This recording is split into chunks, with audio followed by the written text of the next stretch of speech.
I shall now announce the number of votes cast for each candidate listed in alphabetical order.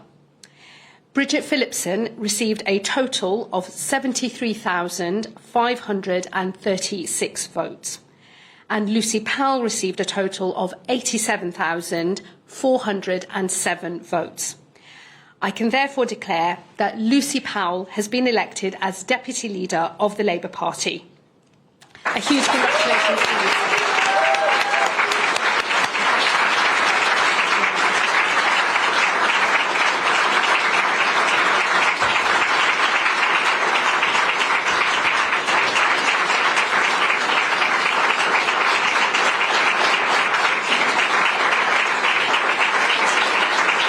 Thank you so much. It's a huge privilege to be elected Deputy Leader of the Labour Party. Thank you so much. Shabana, Holly and the party staff who've conducted this contest with integrity, thank you as well. Thank you to all the party members and supporters who voted for me. I will work every day to repay your trust. And I'd like to pay tribute to you, Bridget. You are someone of huge talent, dedication and real Labour values, and I look forward to continuing to work with you as the excellent Education Secretary that you are.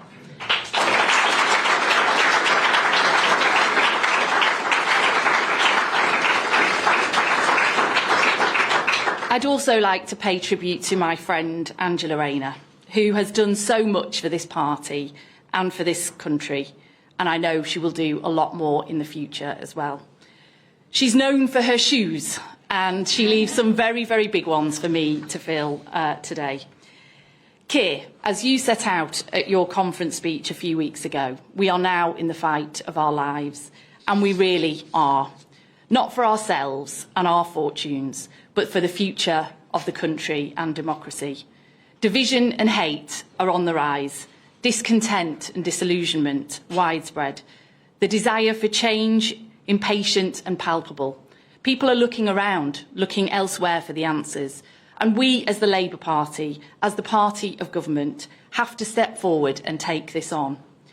We have this one big chance to show that progressive, mainstream politics really can change people's lives for the better.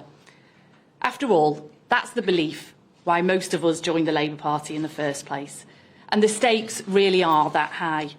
And Keir, I am here to help you in that fight as your Deputy Leader.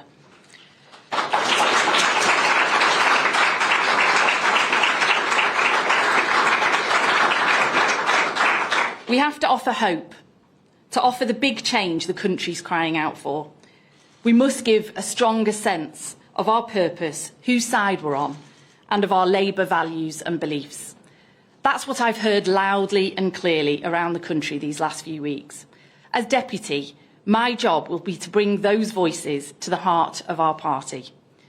Because whilst we're doing many good things, and we just heard some of them now, people feel that this government is not being bold enough in delivering the kind of change we promised. I'll be a champion for our Labour values and boldness in everything we do. And I know that you, Keir, as our leader, you want that too, and I will be your ally in that fight. It starts with us wrestling back the political megaphone and setting the agenda more strongly. Because let's be honest, we've let Farage and his ilk run away with it. He wants to blame immigration for all the country's problems.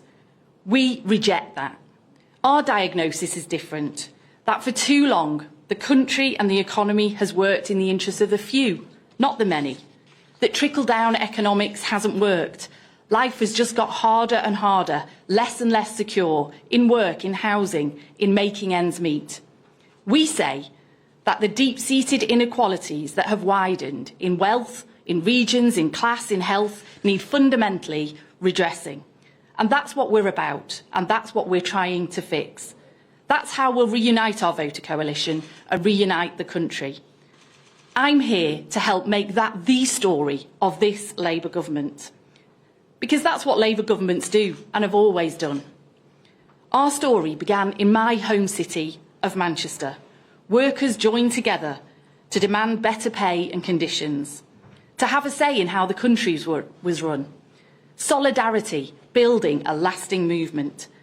My politics have always been shaped by being a proud Mancunian and being Labour through and through.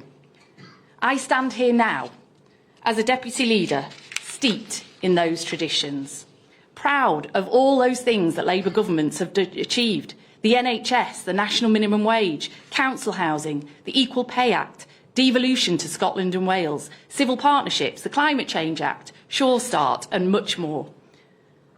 Our movement has always been our strength. Through our members and affiliates, we're connected to our communities, to our workplaces. We're part of the national conversation.